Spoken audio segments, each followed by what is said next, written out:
यत्र नार्यस्तु पूज्यन्ते रमन्ते तत्र देवता यत्रैतस्तु न पूज्यन्ते सर्वस्त्रफलक्रिया. Where women are honored, divinity blossoms there, and where they are dishonored, all actions remain unfruitful.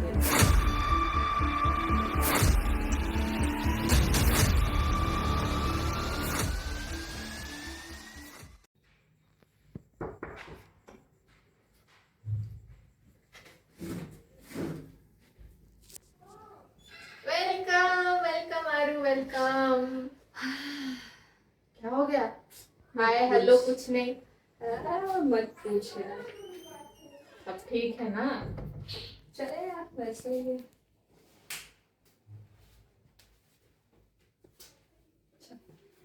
आओ बैठो। और बता क्या हाल चाल? क्या बताऊँ बता। Stress out and all? वही केस का हर रोज का हो गया है। कौन सा? वही डोमेस्टिक वायलेंस वाला। वो जो लास्टली तुम अभी बात कर रही थी, डिस्कस कर रही थी, क्या हुआ उस केस का? क्या बताऊँ यार, वो औरत अपने हस्बैंड के अगेंस्ट गवाही देने को राजी ही नहीं हो रही है। पहले वो खुद आई, अब पता नहीं उसको क्या हो गया, मुझे कुछ समझ नहीं आ रहा। ये लिटरली औरतें कभी चेंज ही नहीं हो सकती। भाई तुम लोग जब इतना फेस कर रहे हो तो मतलब आवाज उठाओ ना। आवाज उठानी ही नहीं है, आवाज उठाते हैं तो भी दब जाते हैं। मतलब मेरे को लिटरली समझ नहीं आ रहा वो चाहती क्या है। बड़ी मुश्किल से जज मानी है पता है नेक्स्ट डेट के लिए।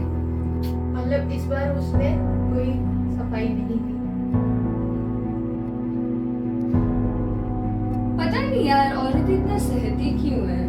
मतलब मम्मी को ही देख ले, इतने साल वो डोमेस्टिक अब्यूज सही उस इंसान से। आई मीन ये औरत भी वैसी ही निकली। मुझे समझ नहीं आ रहा होता क्या है, इतना सहती क्यों है। क्यों भाई इतना सहना ही क्यों। तुम लोग सहते हो इसी वजह से तो ये सब होता है। और हम लोग यहाँ बैठे बैठे क्या ही कर रहे हैं। देखो अभी तक मेरा दिमाग खराब हो चुका है, मुझे कुछ समझ नहीं आ रहा हम लोग क्या कर रहे हैं। यार पापा इतना क्यों मारा करते थे, आज तक मुझे इन सवालों का जवाब नहीं मिला। और कहीं ना कहीं ये सब मेरे दिमाग में रह सा गया है, अटक सा गया है। आज भी जब मैं किसी डोमेस्टिक वायलेंस केस को हैंडल करती हूँ या सुनती हूँ तो मेरे दिमाग में वही चलता है कि इतना क्यों, आखिर क्यों, इतना मारपीट, इतना ये सब क्यों। आरू आरू नाटक हो गई। छोड़ ना यार वो सब बातें, बचपन की बातें थी। अब तो तुम कितने लोगों को जस्टिस देती हो।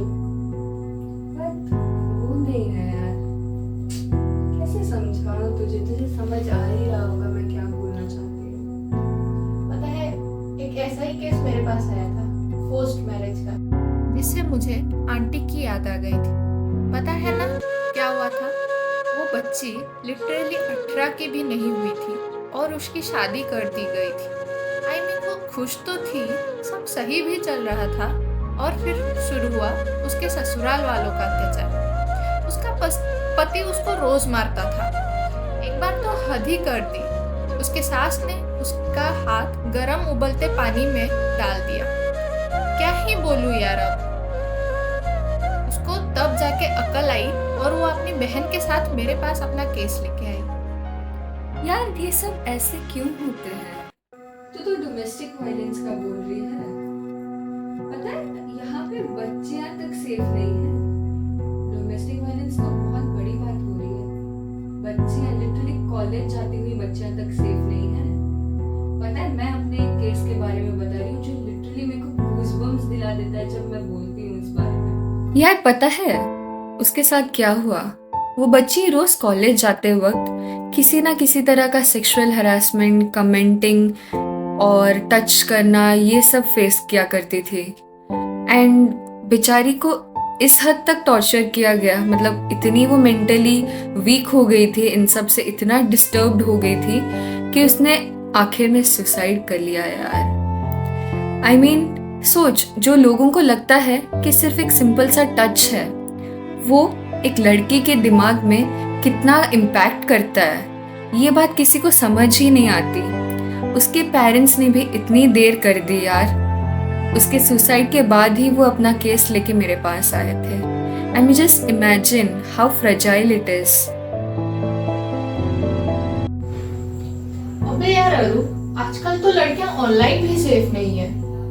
एक रिसेंट का एक केस था जहां टेक्नोलॉजी इतनी एडवांस हो रही है, वहां लड़कियों को ऑनलाइन ब्लैकमेल किया जा रहा है। फोटोशॉप करके इमेज वायरल करने का बोल के उस लड़की से 1000 नहीं लाख ले गया। वो हमारा सिस्टम ही ऐसा है कि उनको कंप्लेन करने के लिए भी कुछ सूझा ही नहीं। And the worst was she came to know after few days कि वो उसी का कजन है जो ये सब कर रहा था। क्या उसका cousin? You serious? Yes. I mean हम लोग इतना पढ़ाई लिखाई कर रहे हैं, हम लोग इतना पढ़ लिख रहे हैं, मगर फिर क्या होता है, कहीं ना कहीं वही चीज है दोबारा। वही एक केस जहाँ जिससे सुनो कोई ना कोई लड़की हैरेसमेंट से गुजरती ही है। आए दिन कुछ ना कुछ चलते ही रहता है, चलते ही रहता है। It's like a never ending loop. Recently एक क्लाइंट से बात हुई थी जिसने एफआईआर अपने बॉस के अगेंस्ट दिया था and she wanted me to handle her case.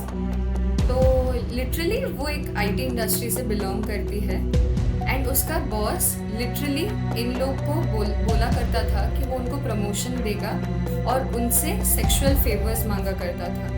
मतलब सोच, इस केस में और भी एम्प्लॉयर्स थी जिन्होंने उसके अगेंस्ट गवाही दी, इसी वजह से ये केस जीता गया। वरना बहुत सारे ऐसे केसेस रह जाते हैं, दब जाते हैं इसी डर से, क्योंकि लड़कियों को रिस्पॉन्सिबिलिटी उठानी होती है अपने परिवार की, अपने भाई बहन की, एंड खुद के लिए कुछ करना भी रहता है। इसी वजह से वो शांत रह जाती है। But hats off to her, वो पीछे नहीं हटी and she raised her voice. Aru, ऐसा क्यों होता है रे? क्योंकि हम लोग लड़कियां हैं इसीलिए? नहीं यार, ये ना हमारी एक सोच में आ गई है कि हम लोग लड़कियां हैं इसीलिए हमारे साथ ऐसा होता है। नहीं, हम लोग होने देते हैं इसी वजह से ये सब होता है। हम लोग आवाज नहीं उठाते इसी वजह से ये सब होता है। हम लोग कभी अपोज ही नहीं करते। हम हमेशा एक्सेप्ट करना सीखे हैं, हम हमेशा एडजस्ट करना सीखे हैं। हमने कभी आवाज उठानी नहीं सीखी है। अबे वो तेरा वाला केस क्या हुआ? वो जो फीमेल फोइटिसाइड का, वो जो अभी औरत आई थी कुछ दिन पहले, हम लोग जब मेस में खाना खा रहे थे, क्या हुआ उसका? उसका तो मत ही पूछ यार। क्या हुआ? बेचारी की बच्ची मर गई पेट में यार, because of the torture her in laws did with her. And चलो एटलीस्ट उसका भाई एंड मायके वालों ने उसका स्टैंड तो लिया। उसने अपने पति को डिवोर्स भी दे दिया एंड उसकी सास और ननद जेल में है अभी। आई मीन औरत होके कोई ऐसा कैसे कर सकता है? सही में यार, एक औरत होके वो कैसे ऐसा कर सकती है? आई मीन हद ही है यार। वो खुद भी एक लड़की की माँ है। आई मीन उनकी खुद की एक बेटी है, उसके बाद भी वो ये सब। छी यार छी, इतने भी गिरे हुए लोग होते हैं। क्या ये बोले यार, इससे भी गिरे हुए लोग हम लोग देख चुके हैं, मगर सीरियसली वो एक औरत है। आई मीन खुद एक औरत हो के कैसे यार? बच्ची को पेट से मारने में क्या ही मिलेगा? आई मीन एक औरत होके वो कैसे ऐसे कर सकती है यार? इसी वजह से तो लोग कहते हैं औरत ही औरत की दुश्मन होती है। ए चल रे, तू तो मेरी जान है रे। अरे मेरी माँ।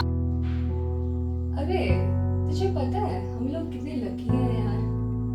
आई मीन कभी कभार सोच, हमारी मम्मियाँ हमारे लिए कितना कुछ की है। आई मीन आज अगर मम्मी ने मेरे लिए स्टैंड नहीं लिया होता तो शायद मैं आज यहाँ नहीं होती जहाँ मैं हूँ। And all thanks to aunty too, उन्होंने हमारा साथ हमेशा दिया है। आई मीन आई गेस वो दोनों मेरी लाइफ की सबसे इम्पोर्टेंट पार्ट है, जिनके वजह से मैं जो भी हूँ मतलब यही हूँ। तुझे पता है हम लोग जो अभी लाइफ कंफर्टेबली जी रहे हैं, पढ़ाई कर रहे हैं, जो भी कर रहे हैं, वो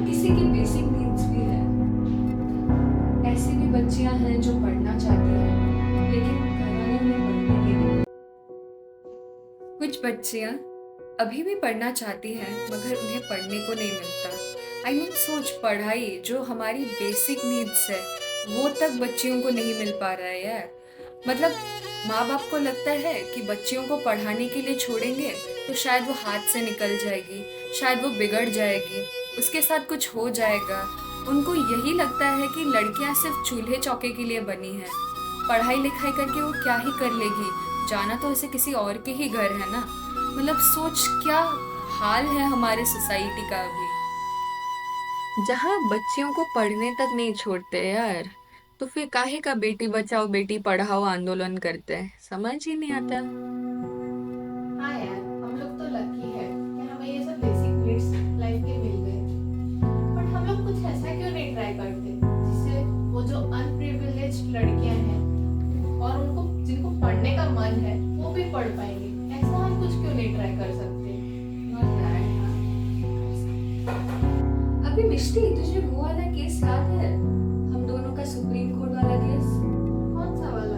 अभी हमारा पहला केस जिसमें हम लोगों ने सेक्शन कोर्ट से लेके हाई कोर्ट से लेके सुप्रीम कोर्ट के चक्कर काटे हैं, उसको कैसे भूल सकती है? हाँ यार, वो केस किसी में भूल सकती हूँ।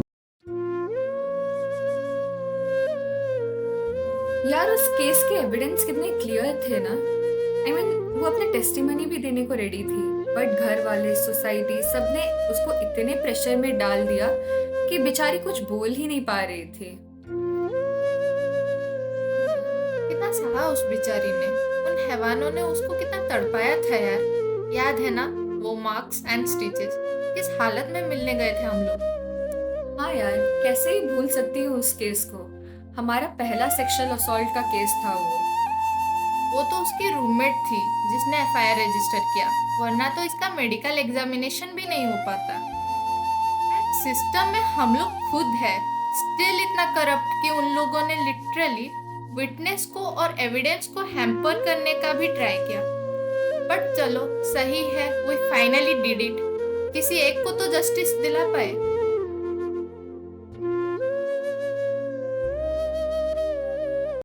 यार मिष्टी, कब तक ये सब चलता रहेगा यार? आखिर कब तक? क्या ये इन्फिनिटी लूप कभी एंड नहीं होगा? क्या इसका कोई अंत नहीं है? क्यों नहीं यार, हो सकता है। बस हमें अपना सोच बदलना है, हमें खुद को बदलना है। हम बदलेंगे तभी तो दुनिया बदलेगी। बात तो सही कर रही है तुम, मगर पता है जहाँ हम सिर्फ औरतों के बारे में बात कर रहे हैं, वहाँ मर्दों पर भी बहुत कुछ अत्याचार हो रहा है। देखा जाए तो इक्वली अनजस्टिस दोनों के साथ हो रहा है। हाँ, शायद लड़कियों के साथ जो हो रहा है वो कुछ ज्यादा ही है, मगर इसका मतलब ये नहीं कि हम लड़कों को इग्नोर कर रहे हैं। वो लोग भी तो डाउरी केस में फंसते हैं, वो लोग भी तो फेक असॉल्ट के केस में फंसते हैं। तो इन सब में ना मर्द औरत नहीं होता, पता है? क्राइम में कोई जेंडर नहीं होता, वो बस हमारे दिमाग का माइंडसेट होता है जो हमें ऐसा बना देता है। हम इतने यूएस के प्रैक्टिस और पढ़ाई में यही तो सीख रहे हैं कि क्राइम का कोई जेंडर नहीं होता, जो हमारे दिमाग में स्टीरियोटाइपिकल क्या बोल सकते हैं उसको, शायद जो एक थॉट प्रोसेस घुस गया है कि हमेशा गलत सिर्फ लड़कियों के साथ होता है, लड़कों के साथ भी तो गलत होता है। हाँ, बात ये है कि उनके खिलाफ कोई आवाज नहीं होती, उनके साथ नहीं, और ऐसा भी बोलना गलत है कि मैं हमेशा गलत हूँ। बाप है जो अपनी बेटियों को पढ़ाते हैं, पिता है जो अपनी बेटियों को सपना देते हैं, आर्मी में लेके जाते हैं, जो आर्मी में लेके आते हैं, भाई है जो अपनी बहन के लिए स्टैंड लेता है, उसकी बहन बने खड़ा रहता है।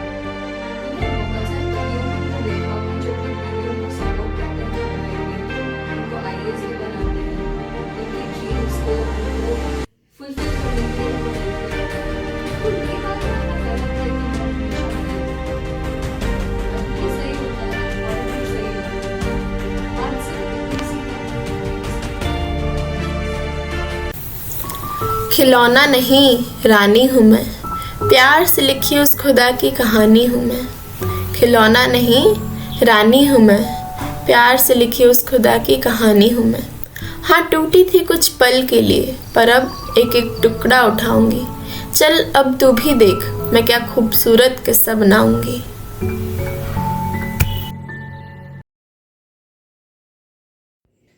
यार, मैंने कुछ लिखा है, सुनाऊं तुम्हें? हैं?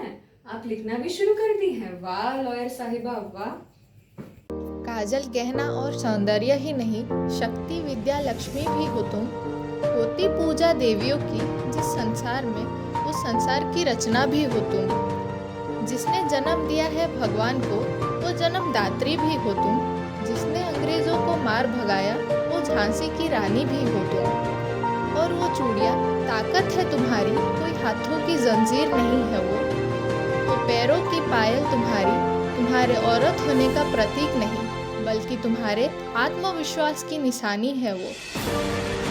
जिसमें पूरे संसार को रचने की ताकत है, वो शक्ति का रूप हो तुम कोई अबला नहीं, जीवन जीने की परिभाषा हो तुम कोई अबला नहीं, जीवन दात्री हो तुम कोई अबला नहीं, शक्ति का प्रतीक हो तुम। खुद को कभी कम ना समझना, क्योंकि किसी से कम नहीं हो तुम।